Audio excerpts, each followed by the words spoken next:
right, welcome back. We're going to be talking in this module, Module 4, about closing. How do you, after the presentation, after you tell the story and do the thing, how do you move them down the process through follow-up and through questions to help them make a decision, to become a customer, to become a distributor? Now, again, I told you, we're focused on recruiting 20 distributors in 30 days, but you're going to get tons of customers on top of that, of people who weren't ready, their timing wasn't right, or they weren't ready to become a distributor, but they will become a customer, and maybe they'll become a distributor in a month or 2 months or 3 months, okay? Both are okay. Our goal is not that they join, our goal is education and understanding. That's our goal. They'll make a decision on their own if they're prepared or if they're entrepreneurial or not, and all those different kinds of factors, okay? Now, so we go through presentation, we tell the story, do the thing, and then after we're done doing the thing, what do you do then? You got somebody who's now thinking about it. What do you do then?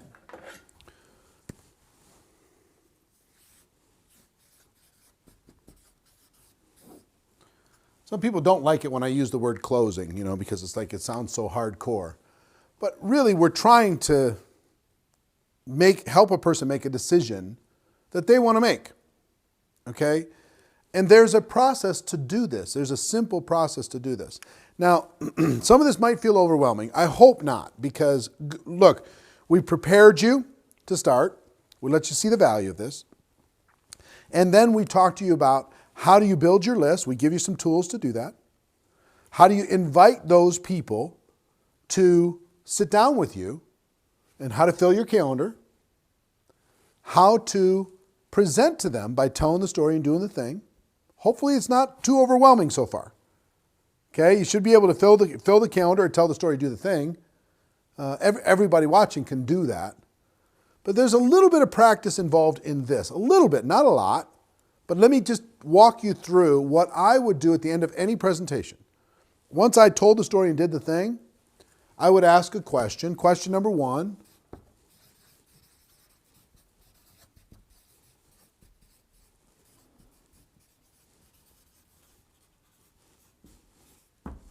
What did you like best about what you just saw? What did you like best?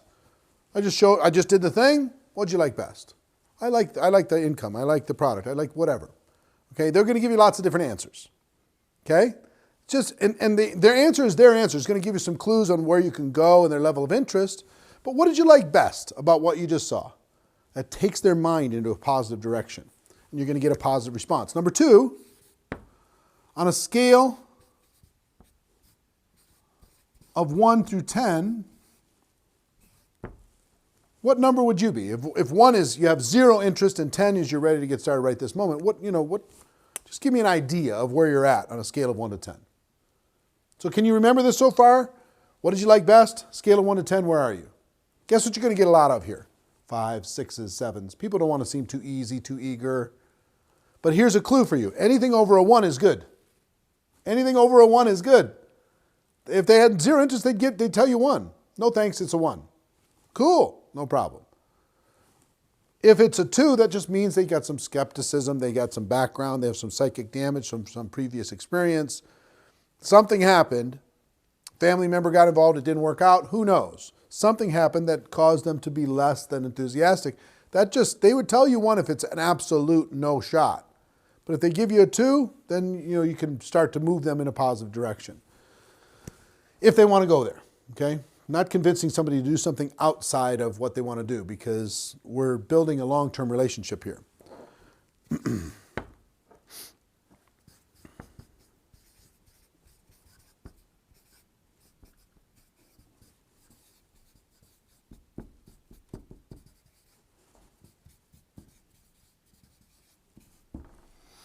Hypothetical part-time income. So here's what I would ask. I would just say, look, what did you like best? Well, I like the residual income. Fantastic. On a scale of 1 to 10, 1 you have 0 interest, 10 you're ready to go. Where do you find yourself? Where do you see yourself? Well, I'm a 6. That's fine. That's fair. Hypothetically, if you're going to get started with this opportunity on a part-time basis, hypothetically, if you're going to get started with this on a part-time basis, off the record, between you and me, what kind of income would you need to make per month in order for this to be worth your time? Really important language. in order for this to be worth your time. Every single person on earth has a number where it would become worth their time to do it. Hypothetically, if you were to do this on a part-time basis, how much income would you need to make on a monthly basis in order to make this worth your time? And then they're going to give you a number. And instead of saying, oh, hey, if you can earn $10,000, would you be interested? Don't ask that question. Ask them. Their answers are really important. It's super important that you don't answer this for people. What did you like best? Let them answer. On a scale of 1 to 10, where are they? Let them answer. Hypothetically, how much would you need to earn on a part-time basis to make this worth your time? Let them answer. Okay? Number 4, it's the Super Ninja pen. Number 4, how many hours per week?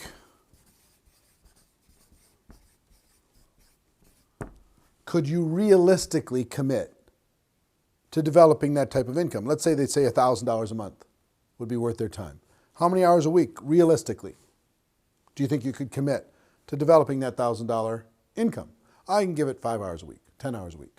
You can get lots of those, 5 and 10. Fantastic. Question number 5.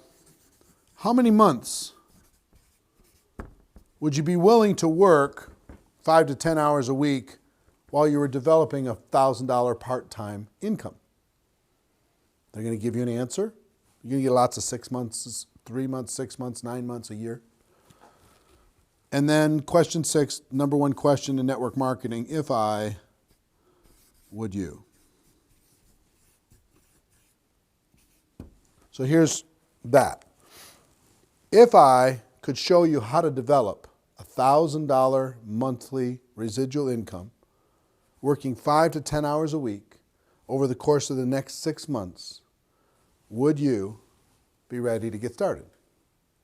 If I could show you how to develop a $5,000 monthly income working 20 hours a week over the course of the next 12 months, would you be ready to get started? If I could show you how to get everything you wanted, I just ask you, what's your dream situation? And if I could show you how to get it, would you be ready to get going with me? And they're either going to say yes, or they got some question or objection, then you can move down that process, okay? But at the end of every exposure, what'd you like best? Scale of 1 to 10, hypothetical part-time income, how many hours a week, how many months, if I would you. Now, even if you're not making the income in the hours and the months that they want to make, they're a different person. That's okay. That's not required that you're making that. What's required is that somebody is, or you can let them know. Let's say, for example, somebody has done what they want to do. They come and say, I want to make $8,000 a month working 10 hours a week over the course of 6 months. If there's somebody in your company that's done that, then you could say, well, let me show you what they did in order to be able to accomplish that. They got to this rank, and here's what you would have to do in order to be able to get to that rank in order to be able to make that happen on average, okay? If no one in your company has ever done what they want to do, then you can say, listen, I'm not going to judge you and say that you can't do it. Nobody in our company has done that yet, but you could be the first. Here's what it would take in order to be able to do it. And you should be able, with your compensation plan, to be able to sketch out a rough hypothetical, no guarantees, there's no guarantees in anything, but a rough hypothetical situation of what the structure would need to look like on average in general in order for a person to be able to get this type of result. Understand? So these 6 questions, what'd you like best? Scale of 1 to 10, hypothetical part-time income, how many hours a week, how many months would you be willing to do it? If I could show you how to get what you want, would you be ready to get started? They either say yes or I've got more questions. And if they have more, then we get to objections. And objections are pretty simple. I'm going to give you a general rule on objections. First of all, if you tell your story properly, you're going to get way less objections.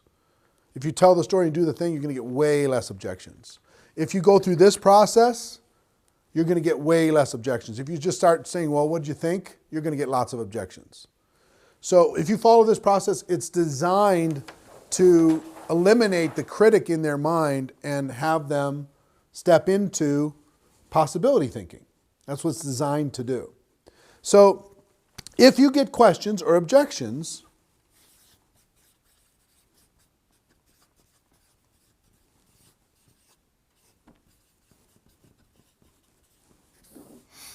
if you get questions or objections, understand that there's really only two types.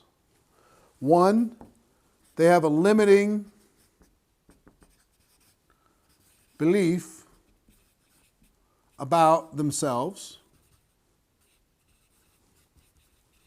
I'm too old, I'm too fat, I'm too skinny, I'm too timid, I'm too shy, I don't have the money, I don't have the time, I'm not a salesperson.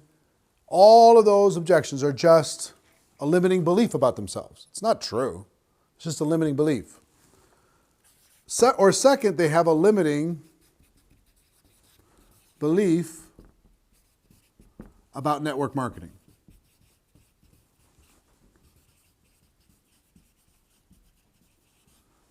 Oh, it's a scam. Only the people at the top make money. You have to get involved early.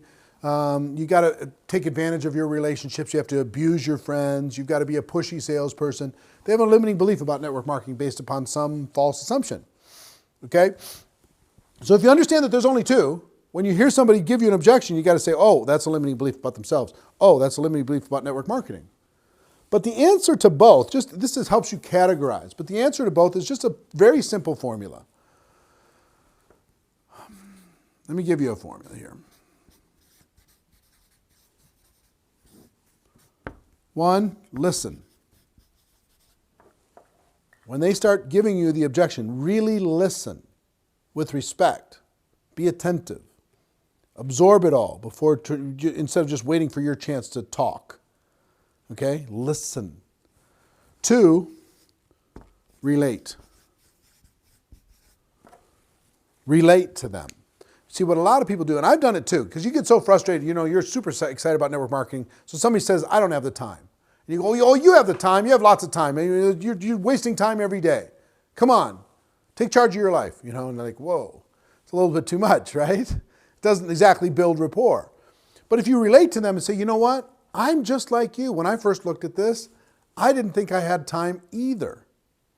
So relating to them, we're the same, you and me. I don't have the money. I had the same thought. How do I find up with extra money? This other thing. Or, they start talking about network marketing. Only people at the top make money. You know what? I thought the same thing too. You and I think the same. We tend to like people who are alike, that are like us. So the more you can relate to the person and let them know they're not crazy for the objection, let them know you thought about that stuff too, and let you know. And then tell your story. See, what some people will do when it comes to objections is they'll try and change that person's mind. There's a better way to do it. If I listen, you say, well, I just don't have the time. I listen to you. I make sure I really get it. I wait till you're finished. And I say, listen, I totally get it. I relate to you. We're the same, you and me. I had the same objection. I had the same challenge. I had the same problem. But let me tell you what I realized, and this is where you tell your story. You build your rut and let them feel how alike you are. You build your frustration, your pain, like we talked about in telling your story, versus telling them to change their lives. You're going to say, here's my story. Let me just tell you, when I first looked at this, I didn't think I had the time either. But you know what I realized? I realized that at this stage of my life, if I didn't have the time, and if I didn't change something, I was never going to have the time. I was never going to have true freedom. I was never going to be able to give my family the things that they needed. And you know what I realized? I realized that if it was important enough to me, and if there was enough opportunity available to me, that I could find time. I could carve time out. I could make time happen. I could make time work for me. I could rearrange some priorities. And you know what? I did that. It was one of the best decisions I ever made. Okay, so I'm telling my time story and letting you see if maybe there's some possibilities to relate to it. And then number 4 is ask a question, which is, if I, would you?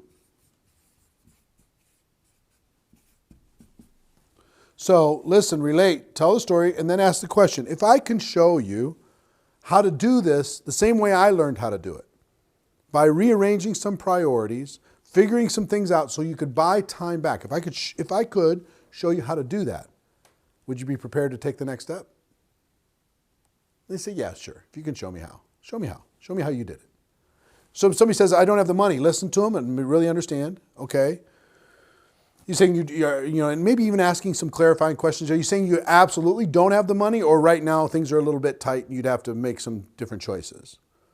Just get some understanding on it. Then relate to them. I understand it too. No matter how much you make, it seems like we all have the same amount at the end of every month, which is not enough.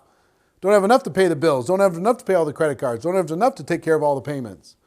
So how are you going to add extra expense onto that? But let me tell you a story, what I realized for me. At this age, at this stage of my life, if I didn't have money to be able to take a chance on a small business, I was never going to be able to take a chance on a business for myself. If I couldn't do it with this, what were the chances of me ever being able to do it with, the huge amounts of money a traditional business would cost to start? And I just decided my dream was worth it. That I would say no to some movies for a little while. I would say no to eating out for a little while, and I'd bag some lunches for a little while, and I'd just make a few different choices. And it was one of the best decisions I ever made, because I'm excited now. I'm excited about my future. I'm excited about taking charge of my life. I'm proud of me for rearranging those priorities and not just living like average people, but doing something extraordinary. So let me ask you a question. If I could show you how to do the same thing that I was able to figure out, would you be prepared to take the next step with me? The answer is, if we're going to be almost all the time, sure. If it's a network marketing, limiting belief about that, listen, relate, tell your story, ask a question. Listen, relate, tell your story, ask a question. It's a very simple formula. It's going to take a little bit of practice. And understand this, you're going to be doing this with 100 different people in a month. So you're going to get really good at this. And the first 10 times it's going to be, not great. And that's okay. Maybe you can practice with some friends, practice with some family, because you're going to use that. Remember, respect, practice, and support. Those 3 words we talked about with Hot Market. Maybe practice with those people and tell them, listen, here's what I'm supposed to do when you have a question. And you can literally say it word for word. I'm supposed to listen to you. I'm supposed to relate to you. I'm supposed to tell you my story. I'm supposed to ask you a question. Walk through and practice with them. Do some practice. Follow through on this, and you're going to get great results. Now, here's what's going to happen at the end of this. You're going to end up with, in my opinion, a very good percentage of people becoming a distributor and another very good percentage of people becoming a customer. You're going to end up feeling amazing because after doing this 100 times, you filled up your calendar. Where's the calendar? Hold on.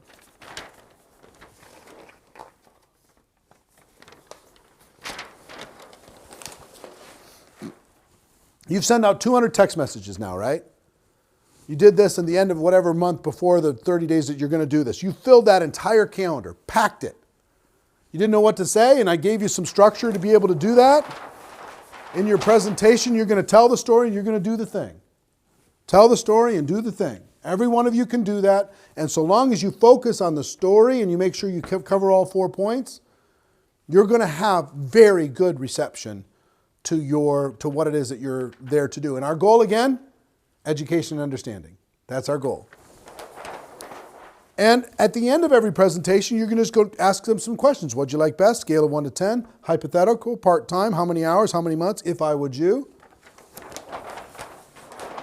And then if you get questions or objections, and if you do the other parts right, the more kind of unskilled you are, the more questions and objections you're going to get, the more lack of confidence you show.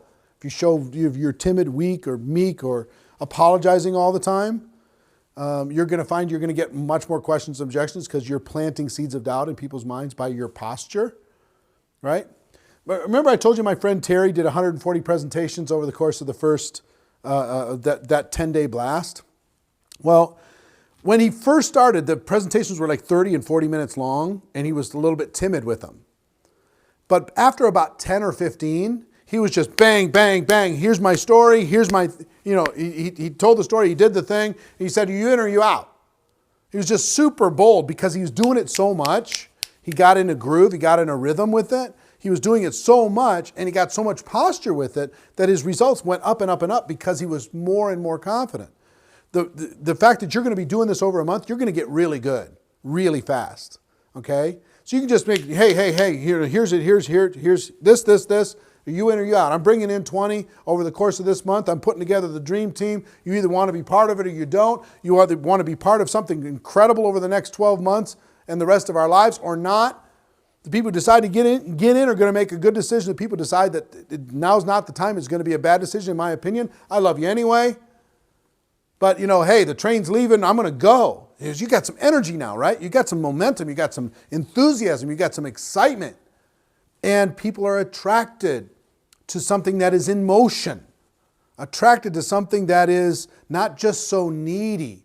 Because when you do this once a month or once every 2 months, you're so needy. Your posture is so, thank you so much for meeting with me. Thank you so much for listening to my story. Thank you. You're just so many times so pitiful, so filled with a lack of confidence that people are like, I don't want to do what you're doing with people that I know. Be bold, but boldness comes from repetition.